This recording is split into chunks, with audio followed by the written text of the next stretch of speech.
نبی علیہ الصلوۃ والسلام نے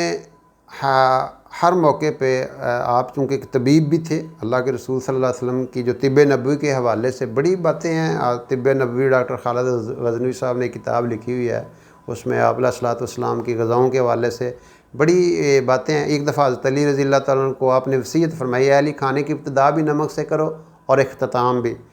کیونکہ نمک جو ہے یہ نمک جو ہے 70 بیماریوں کا علاج ہے، اور اس میں بڑی بڑی جو ہے نا بیماریاں، پاگل پان ہے، جزام ہے اور برس ہے، جلد پہ یہ جو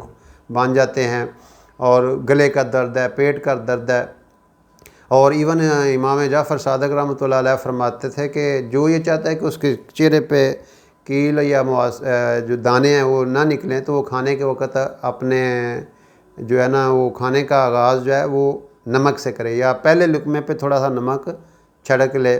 حضرت علی رضی اللہ تعالیٰ نے ایک دفعہ مختلف لوگوں سے کویسچن کیا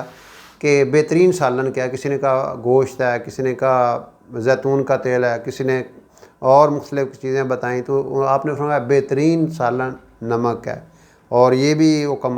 کہتے ہیں کہ کھانے سے پہلے جو نمک ہے یہ 330 بیماریوں کو دور کرتا ہے۔ تو اس لیے ہمارے نبی علیہ الصلوۃ والسلام کی جو تعلیمات ہیں یا ہمارے دین کی جو تعلیمات ہیں وہ ساری کی ساری خیر ہی خیر ہے، اس میں ہر عمل جو ہے اس میں فائدہ ہی فائدہ ہے۔